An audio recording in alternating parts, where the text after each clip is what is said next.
So, I want to address this notion that readings of the James Webb Space Telescope somehow disprove the Big Bang. It is true that the James Webb Space Telescope showed us larger and more ordered galaxies earlier in the universe's existence than we originally thought. This data could point to a lot of things.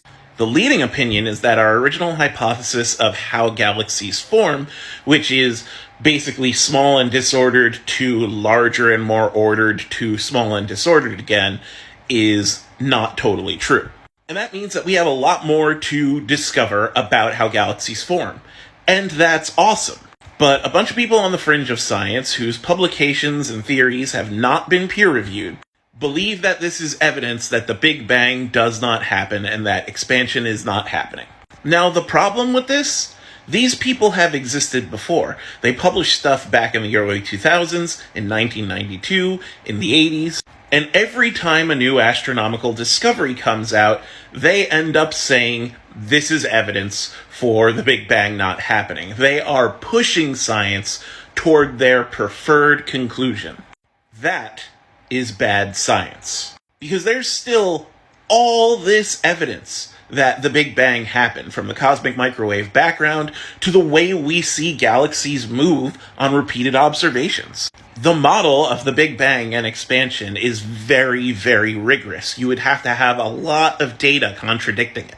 So again, this new data from the James Webb Space Telescope is great. It's going to teach us so much about how galaxies form.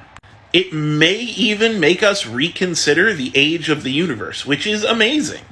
It does not contradict the Big Bang. It does not contradict cosmic inflation.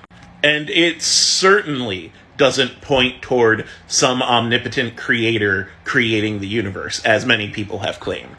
This is why I said in my previous video that the James Webb Space Telescope hasn't proven anything yet. Because any good observational experiment needs lots and lots of repeated data, of repeated observations, to even begin to formulate a model of what we are observing.